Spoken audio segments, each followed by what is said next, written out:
right, everyone, welcome back. We are sorry for being a little bit late here. Alicia and I were recording another episode of the Canadian Immigration Podcast, and boy, there's lots to talk about.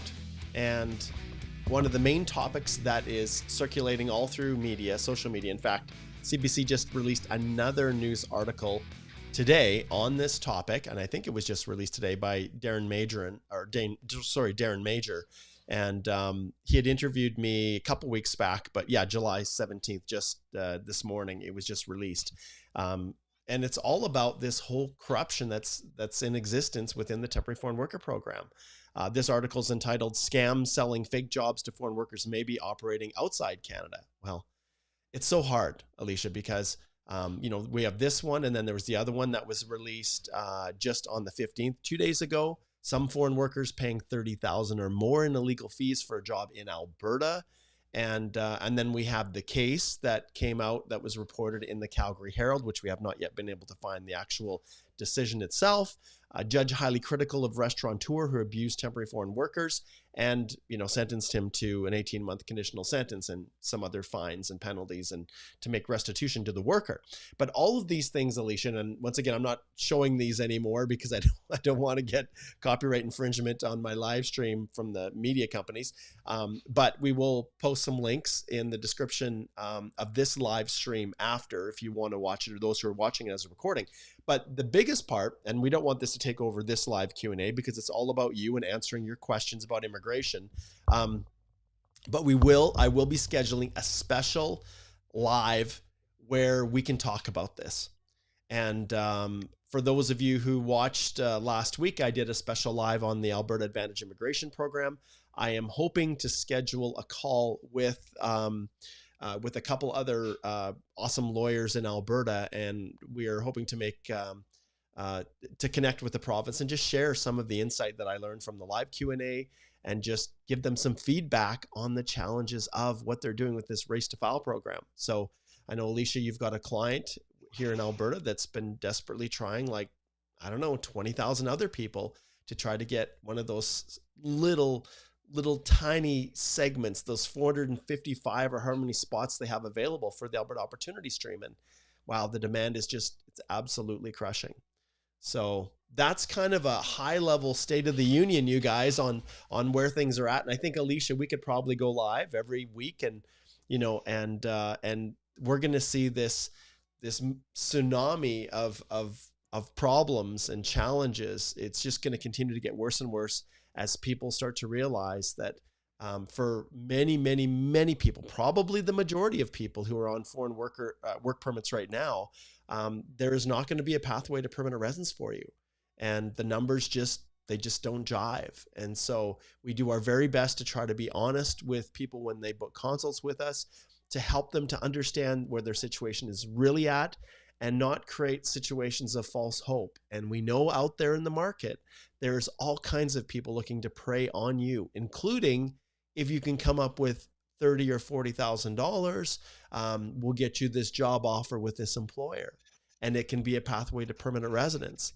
But you guys, I'm here telling you today that even that job offer with the extra 50 points maybe you're going to get for express entry, it may still not be enough to get permanent residence. And that's if it was legitimately obtained. I'm not even talking about the corruption and the illegality.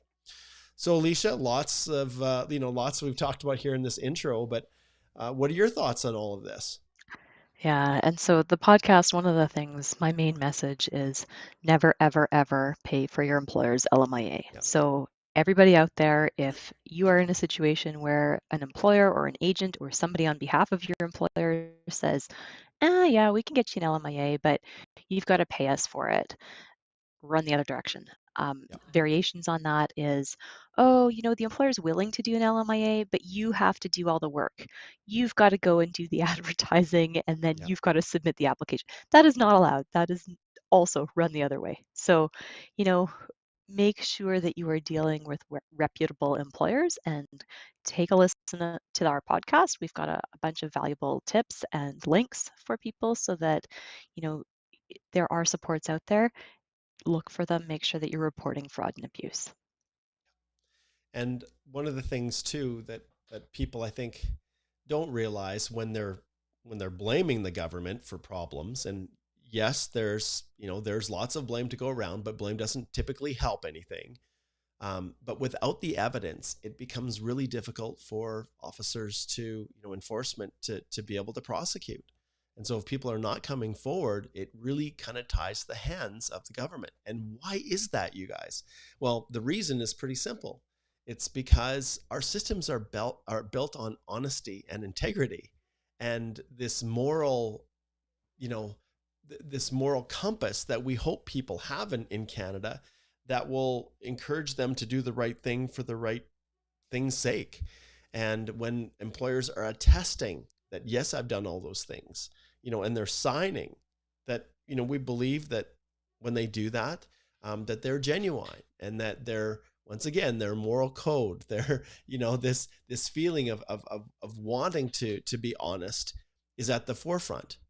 But when we have actors where that same foundation, that same moral compass just doesn't exist, then the temporary foreign worker program is exposed, and there is lots of loopholes. And so I'm not going to get into a ton of detail about it. I haven't even read the article actually that just came out that I'm quoted in, this scam selling fake jobs operating outside Canada, which is kind of a corollary to, what's happening in Canada. So both sides, and Alicia and I have consults with people all the time, that have been duped overseas, whether it's Nigeria, whether it's India, whether it's the Philippines, it's all over.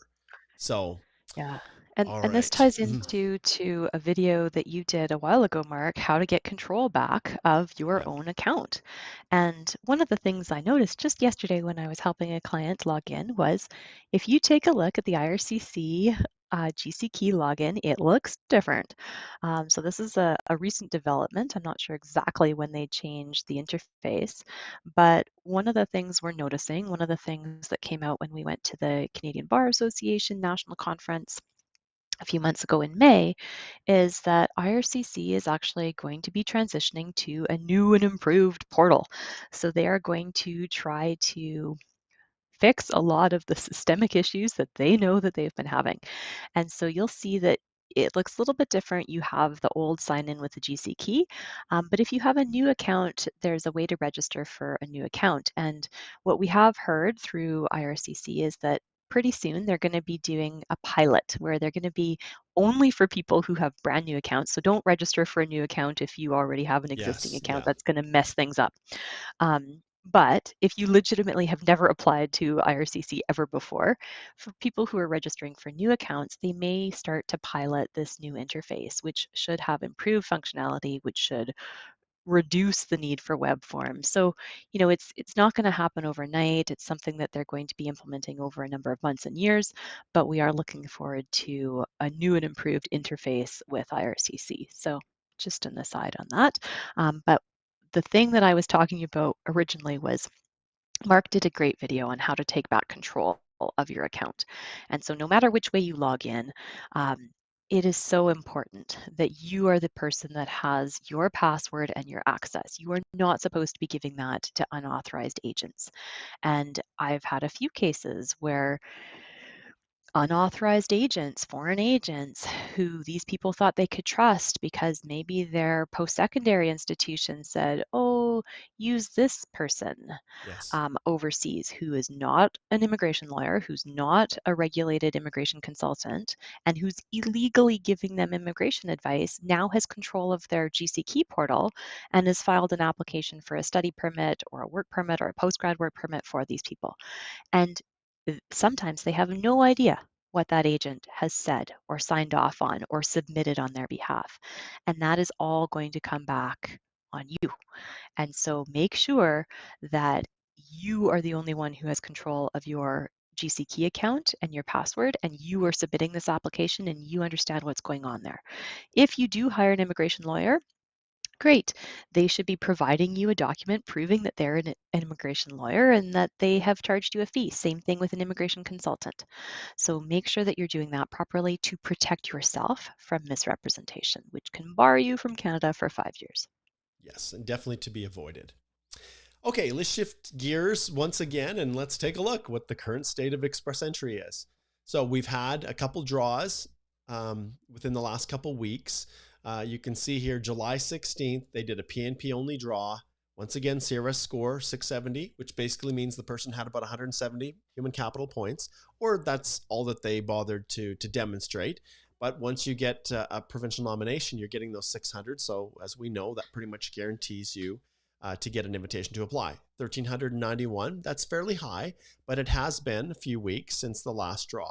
I do find it interesting, Alicia, if you look here. So June 19th, we had 1,500 that were pulled. And really, whenever they do a PNP draw, you guys, it really scoops everybody out of the pool that has a PNP nomination, express entry nomination. And then June 19th to July the 2nd, there was only 920.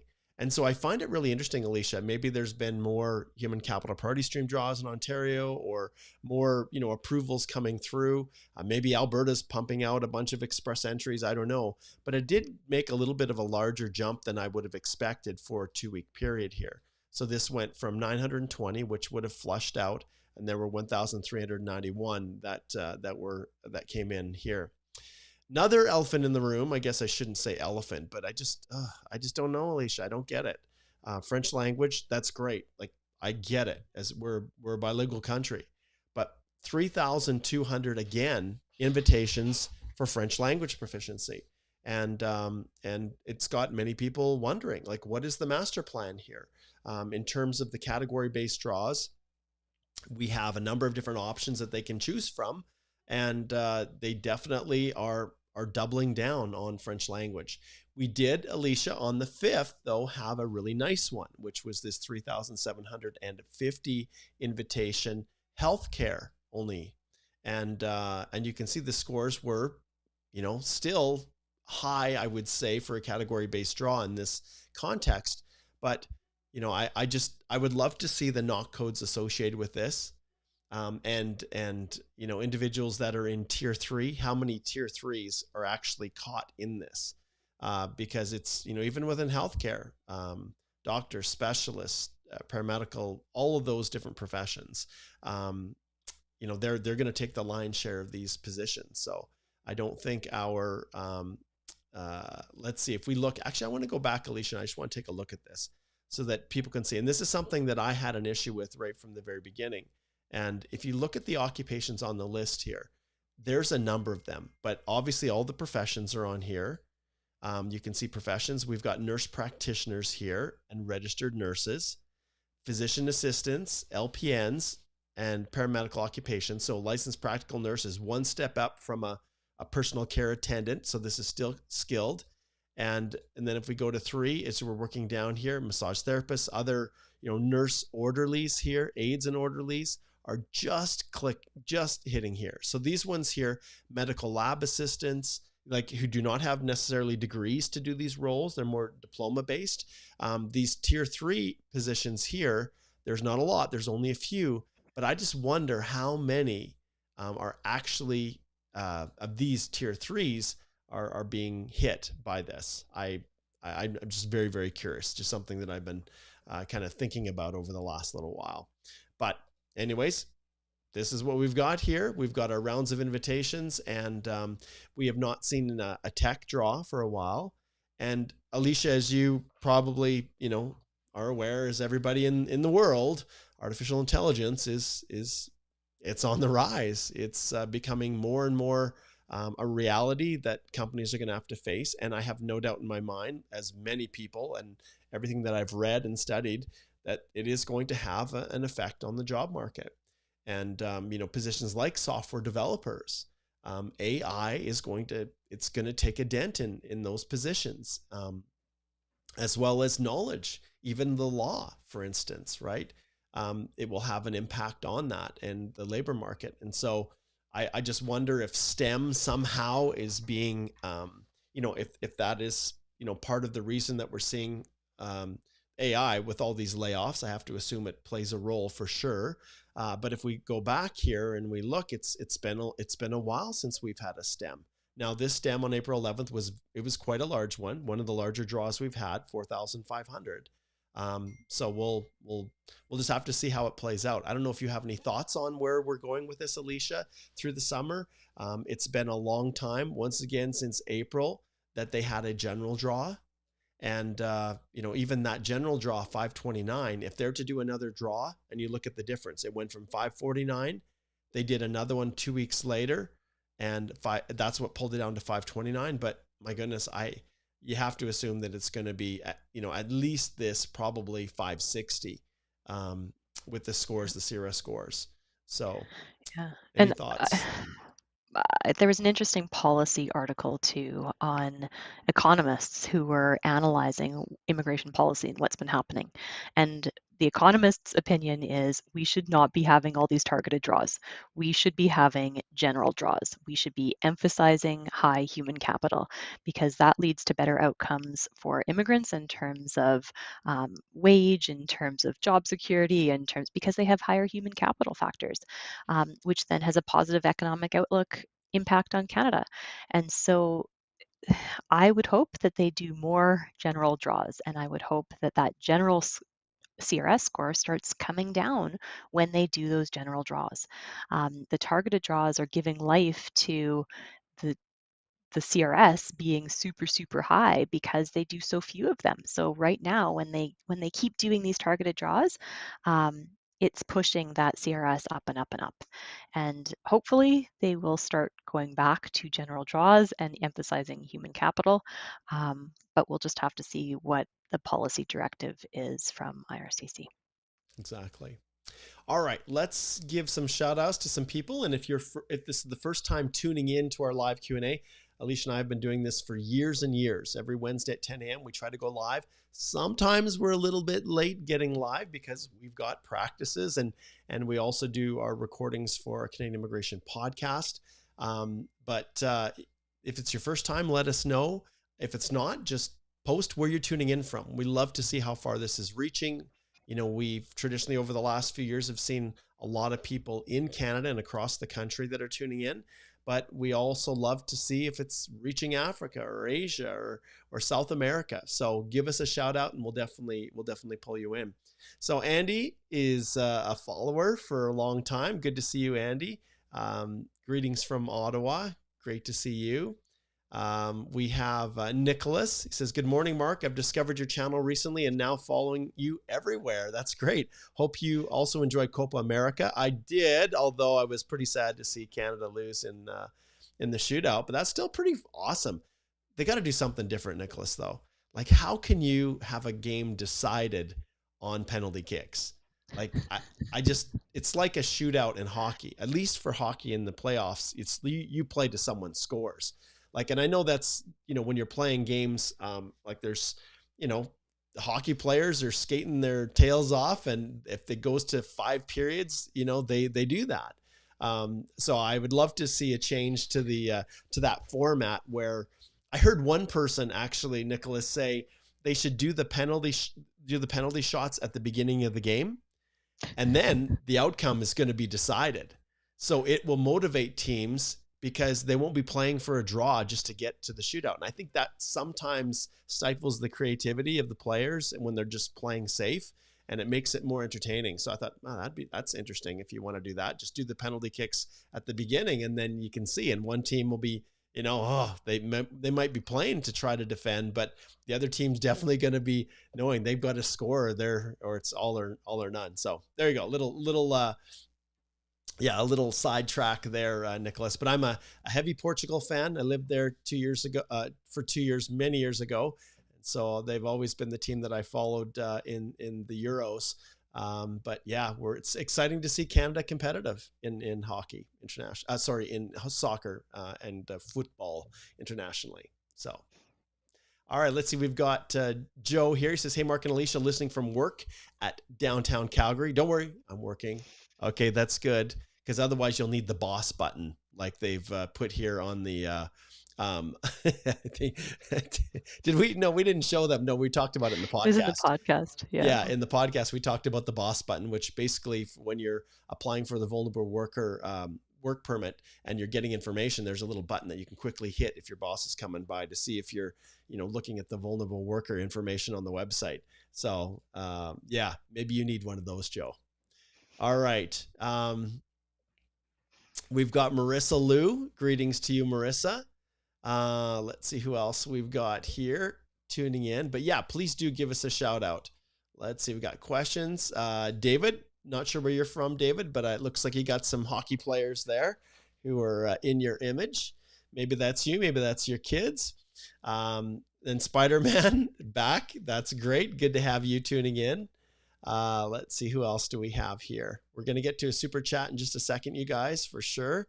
I just want to do a few more shout outs as we're kind of scrolling through here. Okay. Nicholas says this is his first live. So greetings from Winnipeg. That's wonderful. Nicholas, actually, all of my kids have served missions for our church. And recently we learned that my youngest daughter, and they could go anywhere in the world, like they could go to Sri Lanka, they could go anywhere virtually. But my daughter was assigned to serve in Winnipeg, actually. And so that's where she will be. And Winnipeg is actually near and dear to our hearts because that's where I did law school at the University of Manitoba. So we're really excited for her. And my kids, as they trace their lineage back, they have roots to the Cree in the Red River settlement in the at the Forks. So yeah, pretty cool. So we'll see. Maybe she'll find some relatives. Who knows? All right, we've got Naeem from Pakistan. Thanks for tuning in. Jay tuning in from Saskatoon. Excellent. Great to have you here. The B, the biggest and best Black nation in the world. All right. Hey, it's important to have pride. All right, let's see, who else do we have here? Oh, okay, Oksana, first live, Ukrainian in Nova Scotia. Perfect, I love it. We've got Christian, greetings from the Canary Islands in Spain. Following you for quite a while already. Amazing work, keep going. Thank you so much. Yadil says yes. Okay, probably answering a question from somebody else. Batman's back. That's great. Great to have you here. And Spider-Man, you bet, we got both of them. Batman and Spider-Man. That completes our live stream for the day. All right. And we've got Wilson who's tuning in from Hamilton. So welcome, Wilson. It's great to have you here. And Rihanna says, I always pay attention to Alicia. Be very, very careful. Backman Bahari whenever she says something. Absolutely. That is her. Alicia cares about you guys. And, this is part of the reason we do all of this is to educate.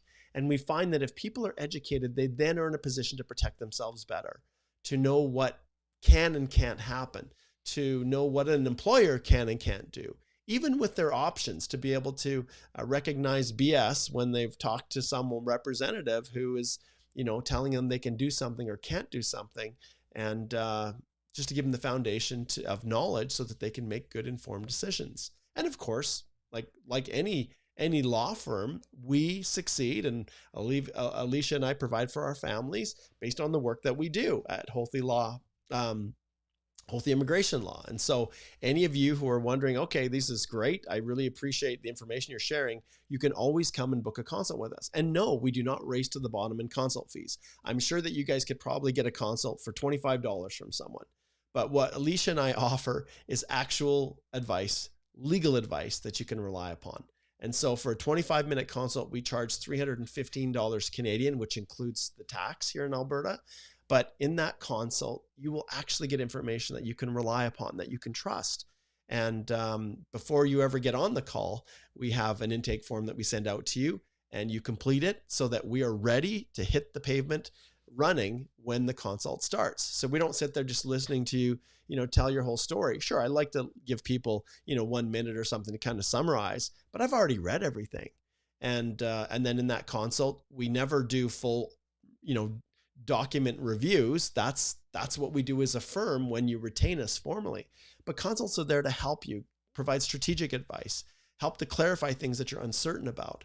And so Alicia, myself, and our newest immigration lawyer, Igor, you can pretty much find a time to book a consult with any of us at any time. And we really, really go out of our way to make ourselves available. So remember, if you ask a question here in the live stream and the question is very, very specific just to you, then we're probably going to ring this little bell and tell you to slide on over, and there's links in the description where you can book a consult with us. All right. I also want to bring up one other thing as we go forward, and that is the sponsor of these lives and lots of the things that we're doing right now, the Express Entry Accelerator. This Express Entry course is the most comprehensive course out there on the market to guide you. And I can say that because it's not just all of the on-demand lessons, and you can see here, you can go through and get an overview of every module, everything that's taught. There's over 10 hours of content. And man, like you can, in a weekend, you can sit down, work through the videos, and you can become as knowledgeable as you need to do to make yourself, well, I'm not going to say an immigration consultant or a lawyer, but to put you in a position where you will be able to submit a very, very solid application. And of all those modules and everything, if this standalone was all that you got, it would be worth it. But I can't help myself, and I love the live world. And so you can see here bi-weekly at 6 p.m., 4 to 6 p.m. Mountain Time on Wednesday evenings, we meet. And if you have extra questions, then we can really get into anything that you maybe have a question that relates to your situation that isn't otherwise covered in the course. And you can come back as many times as you want every 2 weeks. And any updates to the Express Entry Accelerator that I have in the future, and this was just updated this year, you can get access to that. So that's what you're getting with all of this, the course material and myself. So just a little shout out to the Canadian Immigration Institute and the Express Entry Accelerator. Okay, I think we got a couple more little shout outs here, and then we'll dive right into the questions. Okay, so A. Wilson is from Hamilton. Johan is in Dubai. Welcome. Greetings to you as well. We've got who's in Algeria. We have Lamech is a great fan of the show. Been watching from Kenya for a while now. Thanks for tuning in. Santosh is in Toronto. We've got Hassan who's in Beirut. Thanks for connecting in. And Joe just reemphasizes that when Alicia says be really, really careful, you better be. Great comment.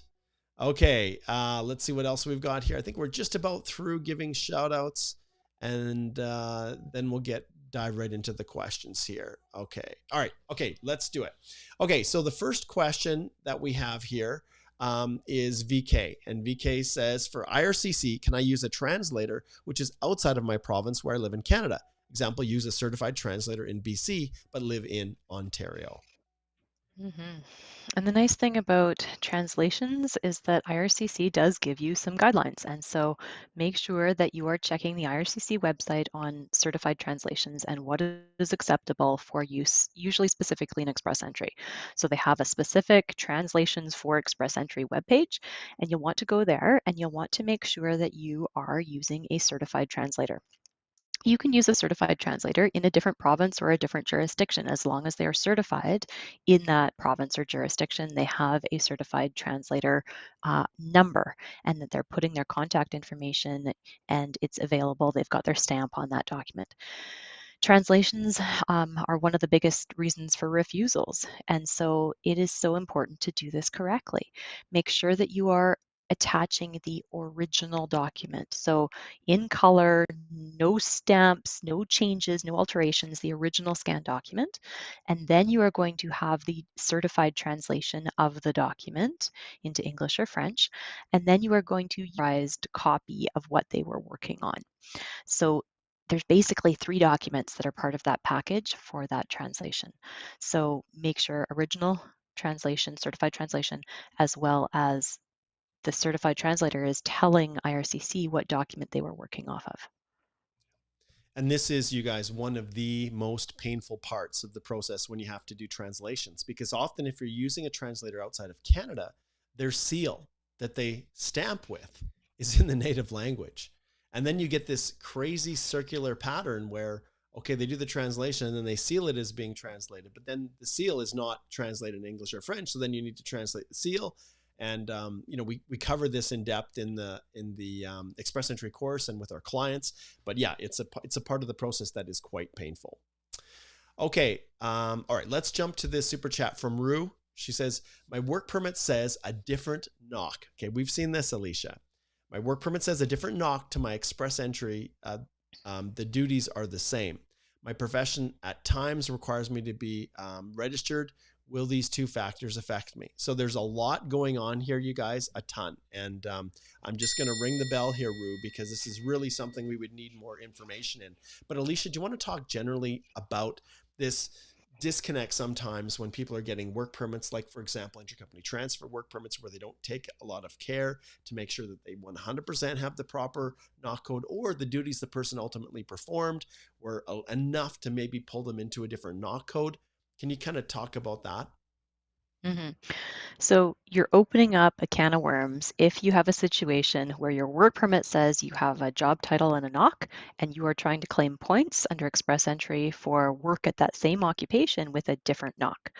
Right away, it's a potential that IRCC can say either you're working illegally without authorization on the work permit because you're not doing the job that your company supported you to do, or maybe you are making things up when you are applying for your express entry application. So instantly you have a tension, a discrepancy between what your work permit says you're authorized to do and what you're claiming points for. So I would be very, very careful about that situation, because it's a huge risk for misrepresentation or potentially just having your application for express entry refused because it's not meshing with the authorization that you have to work in Canada. And one of the fundamental things on express entry is you can't claim work experience that you're not authorized to be performing as Canadian high skilled work experience. So that is something important to keep in mind. The next part of your question, Rue, is also something that I have a few worries about because only certain professions are going to give you points, and that's normally only for skilled trade professions. So a lot of confusion happens. We should probably do a whole little podcast on Yeah. who can claim points for professions. It's not if you're a doctor or a lawyer or any other profession. The only way that you can claim points, those 50, or sorry, the points for a skilled tradesperson is if you are in a regulated mandatory trade occupation. And those are only if you're doing FST. So these are things that don't apply to professionals. It's only for the not categories covered under the FST. Here's an interesting question. We'll just pull it up quick. So, are you in support of tying postgrad work permits to in-demand job occupations Canada needs versus an open work permit system? Well, for me, I can tell you that there's a purpose for everything that is built within the immigration legislation. And in terms of tying postgrads to in-demand jobs, that may very well be something that that the government decides to do. I don't know. It might be on the radar. I haven't seen any, like, Minister Miller seems like he's been kind of quiet lately, and I haven't seen a lot of him around, and so I'm not exactly sure. But there was some indication that potentially that might be something that they are looking at.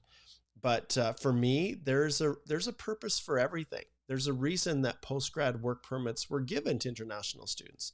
I think the problem with the international student program is that that there probably should have been caps on the number of students that were admitted to Canada. And because the numbers just expanded astronomically, and once again, where there's money to be made, people will come in and find a way to make money. And whether it's the creation of schools that are a sham, or whether it's the registration of a company or a business that's just a sham, you know. And so I think those are the things that have caused what really was a good and like a logical program to then basically start to crumble a little bit.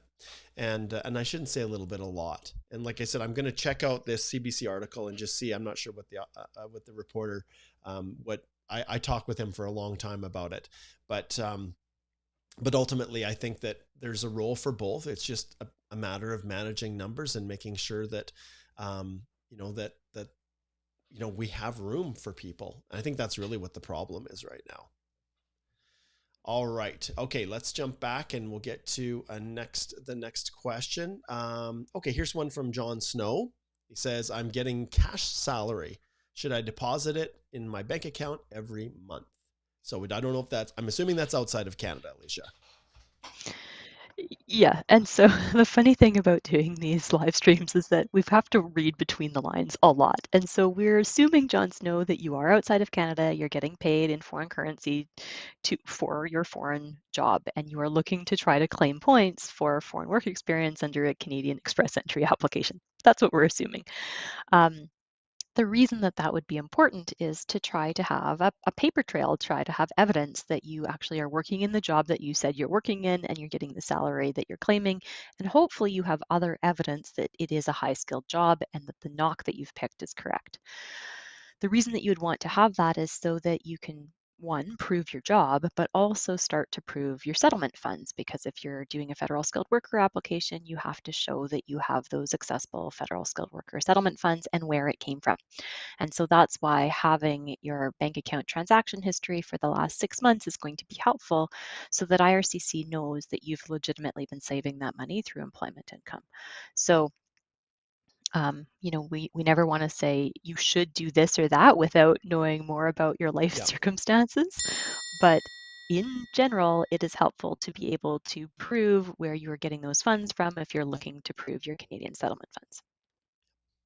All right. Nicholas has this question. He says, we got an ITA under the FSW French. My partner has a work permit while I'll finish my degree this month, which basically, it's an international student with a spousal open work permit. We both have a job offer, no LMIA, and live in Canada for 2 years. Can we prove a portion of our funds with pay slips? Remember, they're FSW. So Alicia, maybe you can clarify that for them. Mm-hmm. No, no, you have to have accessible funds in a bank account. And I think sometimes people become confused because often some of the provincial nominee programs, like some of the OINP programs, will say that if you're looking at proving certain funds for certain provincial subcategories, you can show a portion of your salary towards being able to show an intent to settle in the province. That is different than the federal requirements. And so keep in mind that if you are looking for federal skilled worker, you have to very strictly meet the federal skilled worker settlement funds requirement. So the letter from the bank that's in the specific format required by IRCC that the bank almost never wants to give you, which has your account numbers, your names, your current balance, and the average balance over the last 6 months. Plus, you have to prove over and above your liabilities. And so this is something that I don't think a lot of people emphasize, but it is so important that not only do you have the assets in a form that's liquid, so you could access those funds, but you can't say, well, I'm going to put all my funds in this bank account, and then in bank account B, I'm going to have all my liabilities, my student loans, my debts, my credit cards.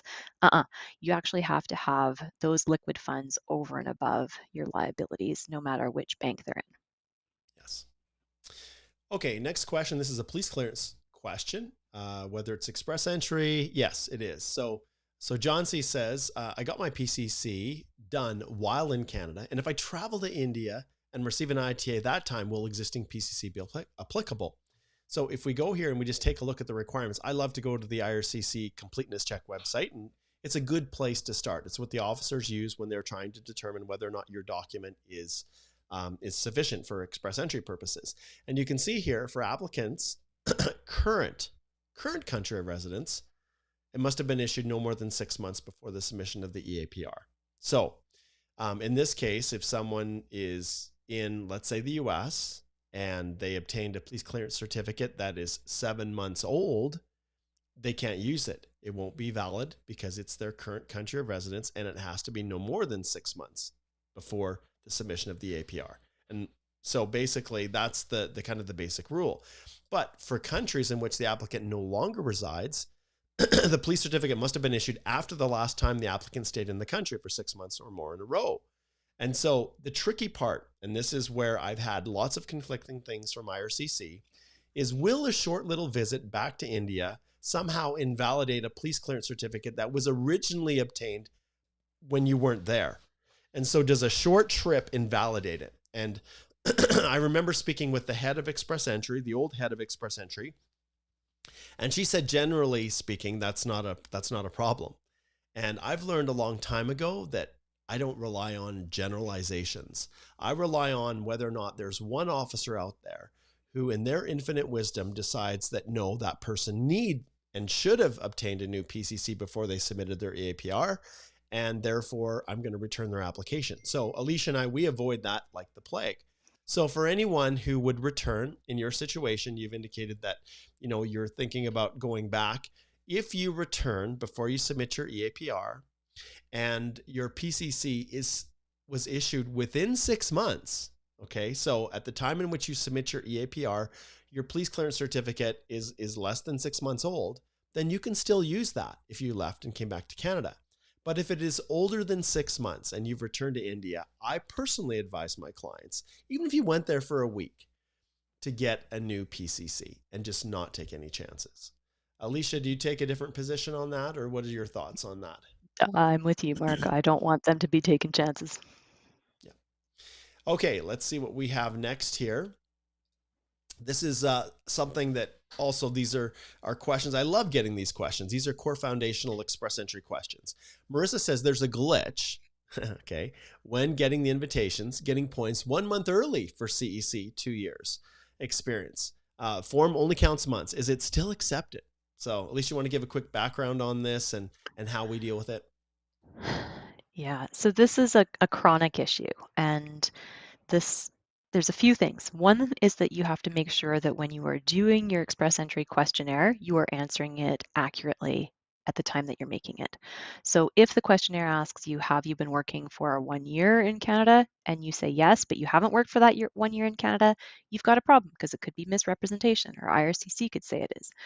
If you have properly created your express entry profile and you answered the questions correctly in the questionnaire at the time, and now you're just updating your work experience, or it's automatically updating because time is going on and your profile is still valid, then be careful about how you think of your points. So yes, the system is looking at months, not days. And so if you started your job on January 31st, it's going to give you credit too early for having completed that month of work. And so when you look at the regulations and when you look at the ministerial instructions, when they do an invitation to apply, it's very important that you have the points that you have claimed at a few key moments. One of them is when you are submitting your invitation to apply, after you've submitted your invitation to apply, when you get it. So that kind of locks in what the circumstances are, and then when you actually submit your EAPR. So you'll want to carefully look, when you got your ITA, was it accurate that you actually had 1 year of Canadian work experience or 2 years of Canadian work experience? Then the next time period to be aware of is when you submit your EAPR. And so sometimes, because you've got 60 days to submit your EAPR, sometimes people are like, well, I'm only 10 days short. If I make sure that I submit my EAPR on X day, then I will for sure have my 1 year or 2 years of Canadian work experience. So it does become a little bit dicey because IRCC could say, well, wait a minute, when you got the ITA, you didn't have that work experience. But sometimes, depending on your circumstances, you might want to take the risk and try to make the argument that at the time of your EAPR, you had the work experience. So this is something that we talk about with our clients in terms of the cost benefit and the risk scenario for what your options could be. All right. Okay. Manpreet says, hello, Mark and Alicia. Nice to see you again. How does judicial review work for visitor visas if the visa is refused again and again, and expected timeline? And one thing I want to, Manpreet, what I'll do for you is when it comes to any kind of, judicial review, mandamus, things like that, if you slide over to our website, you can see here that there's a heading, refusals and delays.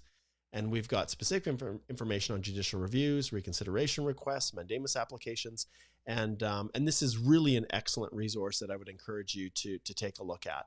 So as you connect in here, it's just for whatever reason, it's a little bit slow loading up here. I'm not sure why it's taking so long to load up.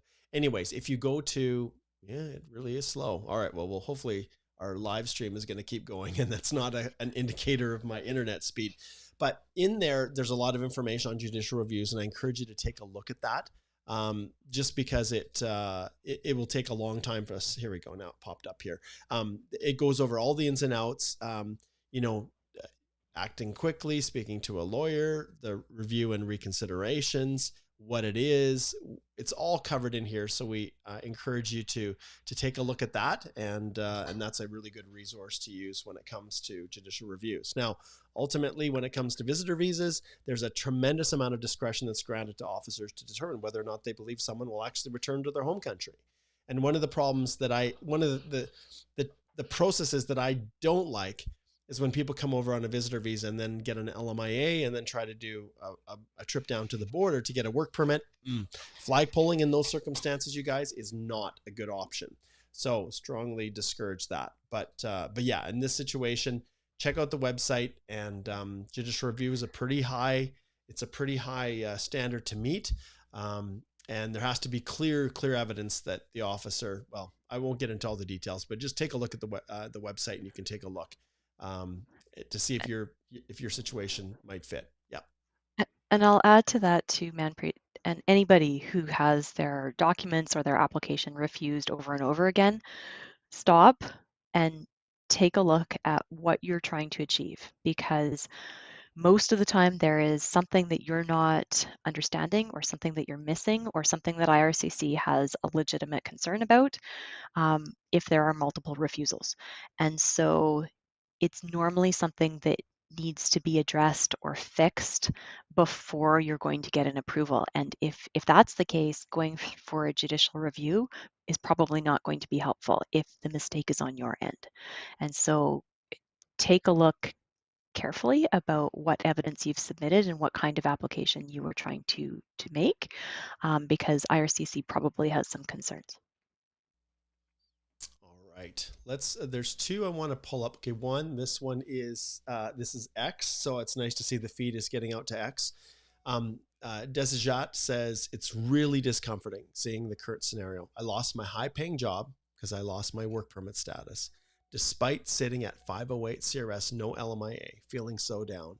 And I know our heart goes out to you guys who've made so many sacrifices. And like Alicia said, we're proponents of high human capital, and you would have high human capital. Like 508 is a pretty rockin' score in any other world. But what's driving it up is French, and a bunch of other, factors that are keeping the scores really high. And so when there's fewer people qualifying through general draws because of the category-based draws, that's what's driving up the scores. And a lot of people have been fairly critical of the category-based draws. I don't personally believe that they are entirely reflective of really where the needs of the country are, but that's above my pay grade. All we can say, Desijat, is that we feel for you, and wish that it was different, but all we can do is move forward. I'm also going to pull this one up just because it's from Facebook, and Imtiaz says, my daughter's 19. Can we immigrate to Canada on her documents? And so I don't know exactly what you mean by that, but there is parental sponsorship that exists as a category under the family class, parent and grandparent sponsorship, but it wouldn't work in these circumstances. I don't know what your daughter's immigration's, what her documents are. If you are looking to, and you said immigrate, which means come permanently. In those circumstances, and we always will ring the bell here and say book a consult. But coming with her, you wouldn't be dependents of her, and so you would need to qualify in your own right in those circumstances.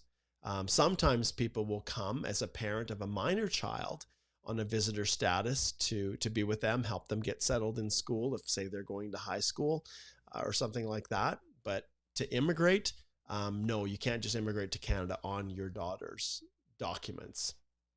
And I'm really stretching here, Alicia, because this is a Facebook and we don't get many comments from Facebook. So, okay, here's an interesting one, Alicia.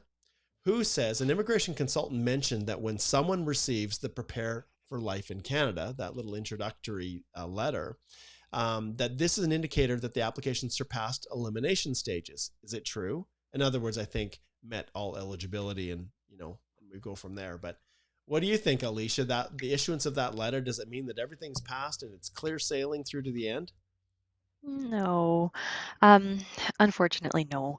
So I have heard some comments from various immigration lawyers. So we're on a listserv nationally with other immigration lawyers who've said, hey, my client got refused even after they got this prepare for life in Canada kind of email. So it does happen sometimes that just because of IRCC in the most efficient processing it can, it's going to send out some automated emails, or sometimes they will do one stage ahead of another stage and send stuff out to people, but that does not mean that it's necessarily free sailing. So hopefully it's a positive indication, but there's still potential that an officer could look at that, or it goes up to NHQ, or something else comes back on a background and security check clearance that they're like, well, wait a minute, we've got to reconsider where we're at. So hopefully a positive indication, but it's not a rule. Yes. All right. This one is from Anthony, George Anthony. He says, hey, Mark. Well, he says, hell, Mark. But anyways, we'll leave it at that.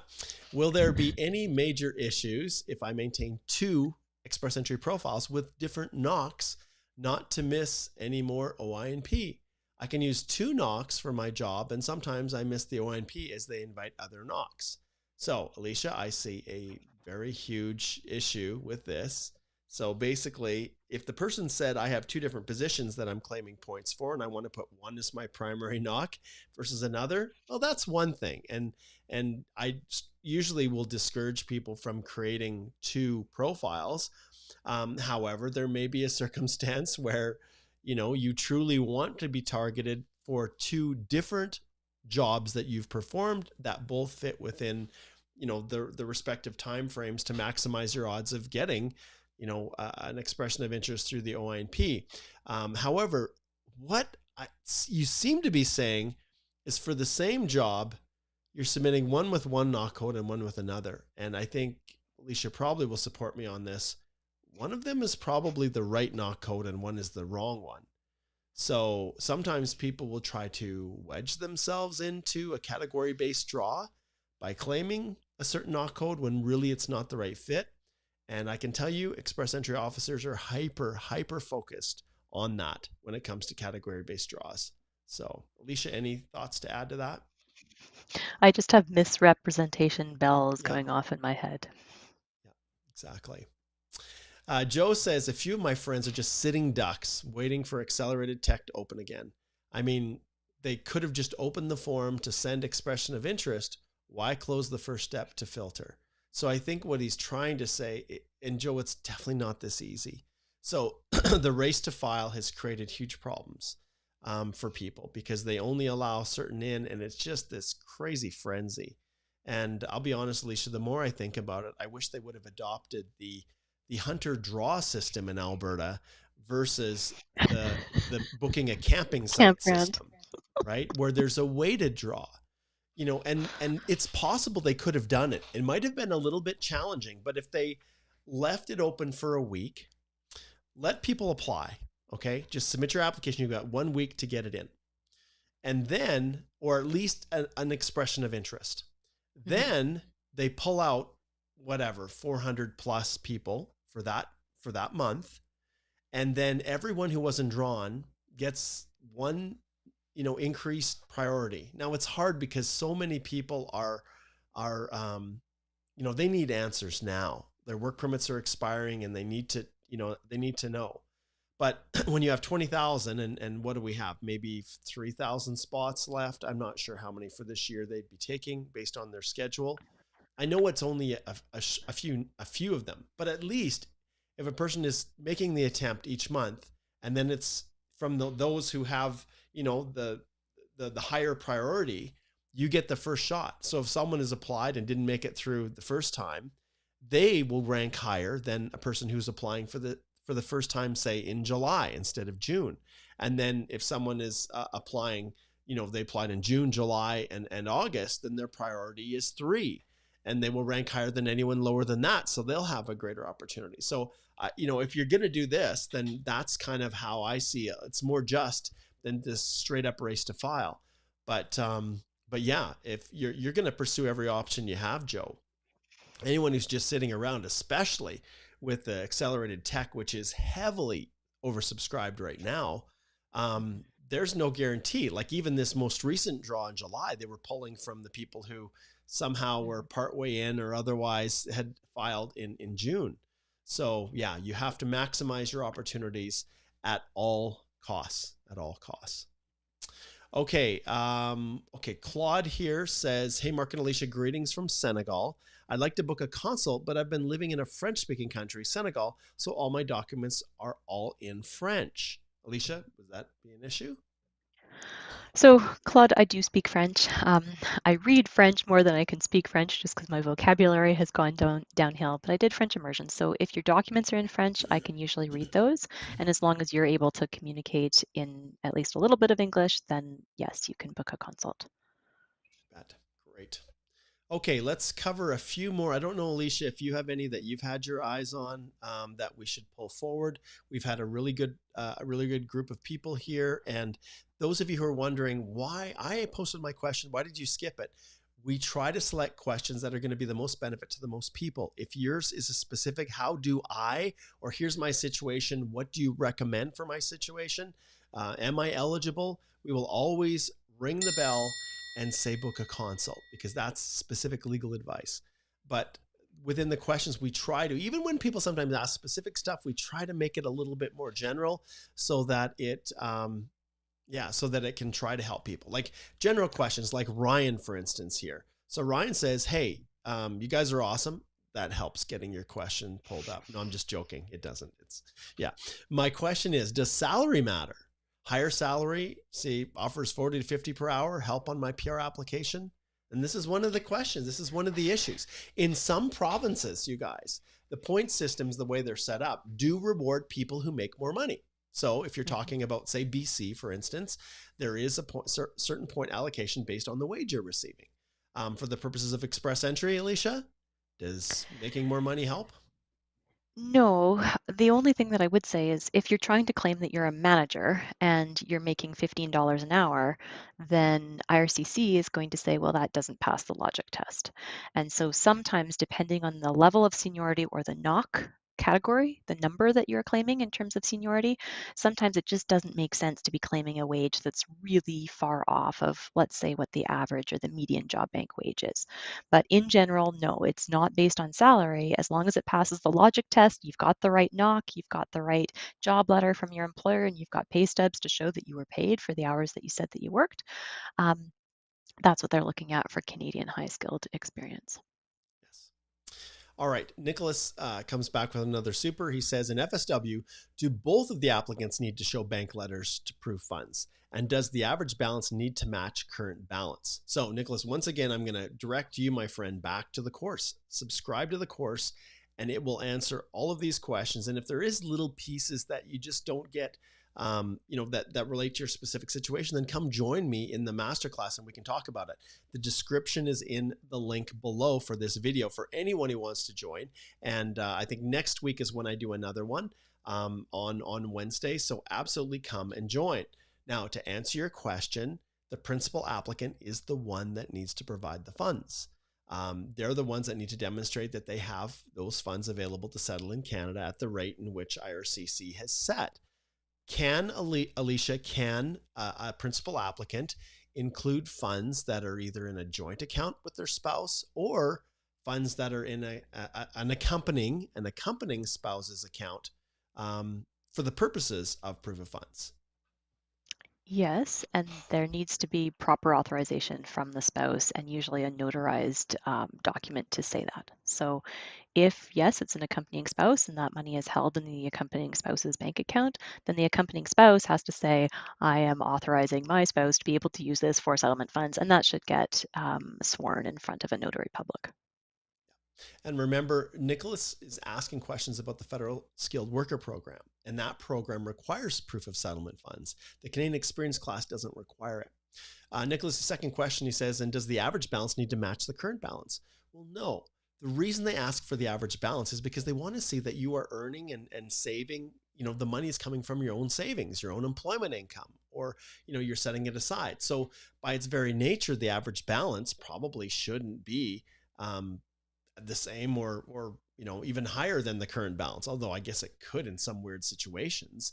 But they want to see a progression, that you're setting the money aside and that it's truly yours and that it's not a loan. And so very few banks these days, it seems like, will actually list on there the average balance for the past 6 months. So in those circumstances, we tend to just include bank statements for the past 6 months to try to cover that, and then get the letter from the bank. Once again, that's laid out, and there's lots of sample documents, explanations, checklists to help you. There's even a letter that you can give to the bank to help give instructions on what their letter needs to look like. But all of this is contained in the Express Entry Accelerator. But yeah, in your situation, you do the best you can to get the letter with all the information that IRCC has requested that the bank letter have. And then if, when it comes to the average balance, in short, no, it doesn't need to match the current balance. All right, let's see. I think we've covered, I think maybe this is the end of the line here. Alicia, is there anything else that you see in here that we should pull up? We've got lots of people, and I want to shout out to, I to just them. wanted to give a quick shout out to Murray and say congratulations for getting your PR, because that's something to celebrate, and it's always wonderful to hear success stories. So Murray, we're very glad that you managed to make your I'm way trying to through find the. this. It's What near is the the person's bottom. name? Murray, MHURI. MHU. Oh, Yeah. there we go. Okay, Moody. Okay, thank you, Mark and Alicia. We got our PR after consultations and purchasing your course. We learned so much throughout the process. You are all amazing. Bless you. Thank you so much. We're in a world, Alicia, where there's so much free information online, and there's all these kinds of outdated, Reddit streams, or Facebook groups, or WhatsApp groups, even web pages that are super outdated that people rely on for their information. And part of the reason that I created the course that Moody here purchased and used to get their PR was to get something that would be current, up to date, that people could trust and rely upon. And if they have questions, that's why I personally show up every 2 weeks to answer specific questions. And we can get into way more detail than I ever can in here within our live Q&A, but that's kind of how we structure it. So thank you, Moody, for that. We really appreciate it. And like I said before, in the description, there is a link where you can subscribe to the masterclass. You can get all kinds of information. And if you have, any hope one day of even going through Express Entry, there is something for everyone there. So you can learn whether you're at the beginning stages or you've already received your ITA, which is really where a lot of people then subscribe to the course. Personally, I prefer if you subscribe at the profile stage, because once you've entered things into your profile, it becomes a little messy when you're trying to change it if you made a mistake. Okay, I think that's probably good for today, unless there's anything else you see that's worth pulling up. There's one quick super, and I know we're really late for our Yeah, we are. HIL meeting, but Isabella, and I saw that you asked this question last week, I think too. So when Alberta says on their website, if you have an Express Entry profile that's going to expire within the next 5 months, we're less likely to be taking your application.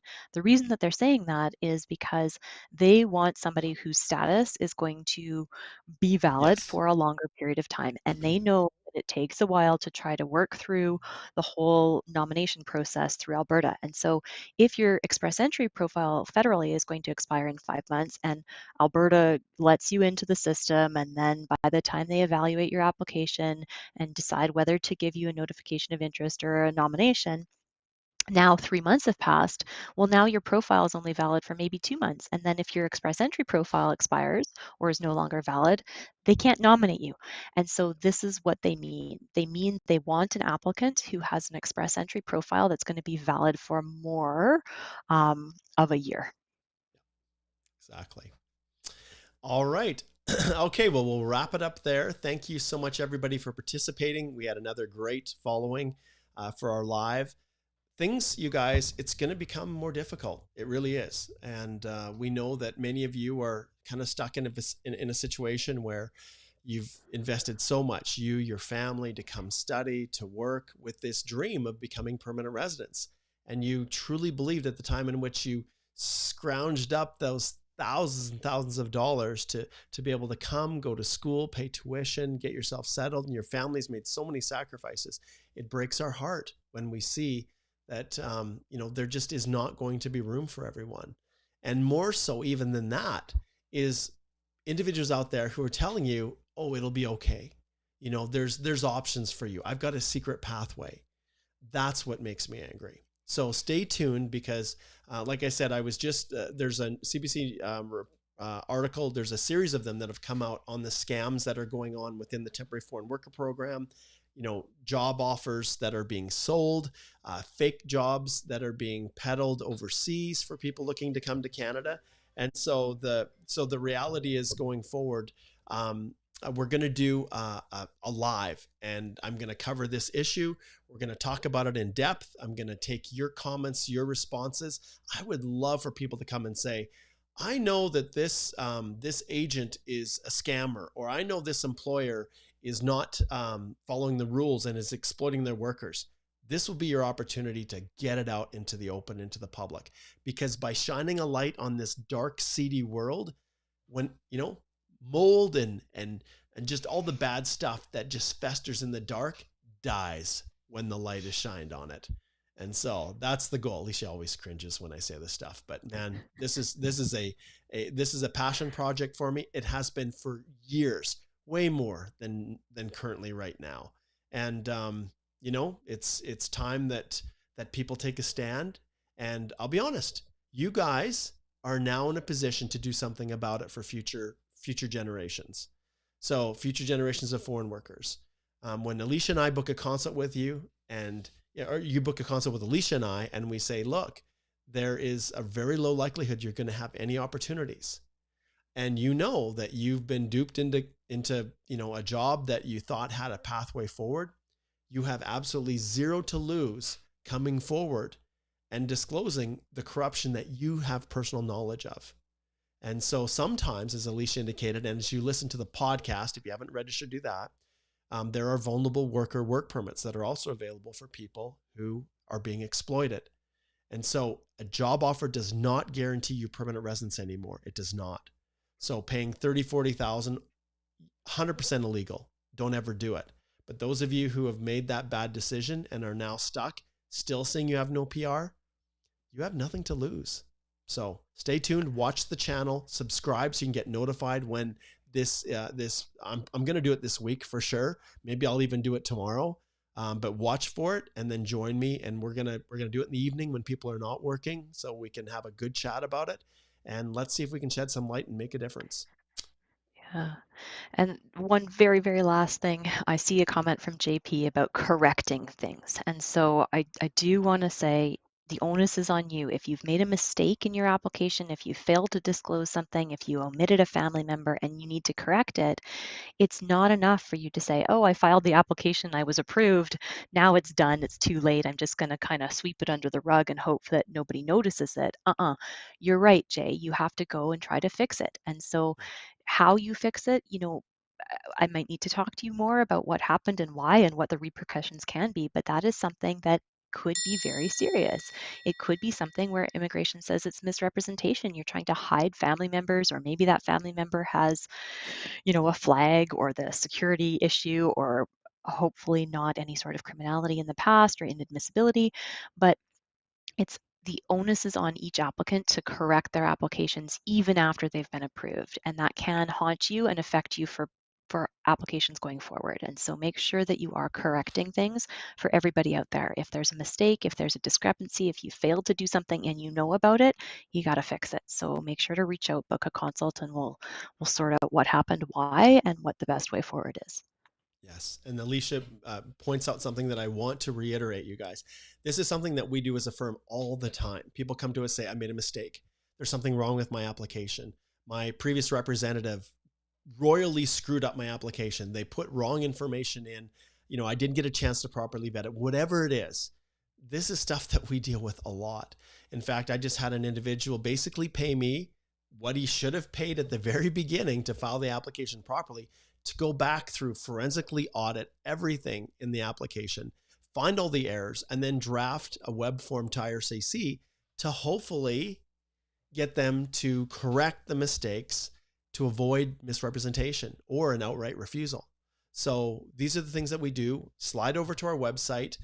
It's very easy to book a consultation. You can get all the information you want here on the website about how our consultations work and the services we offer. Make sure you check out our the Google reviews that we have, which are on the main screen right here, and you can just read the comments of people that have just posted. 8 days ago, Yasmin did. So yeah, anyways, just go here and check it out, and that'll give you an idea of what you can expect with the consults that we have as a firm. All right, thanks so much. We better wrap it up. We're late for our staff meeting. We always are, but this is important for us, you guys, and I hope you can feel it, because we truly do care about you guys. That's why we do this. And we hope that you'll sense that. And if you do choose to hire a representative to help you with your application, that you'll think about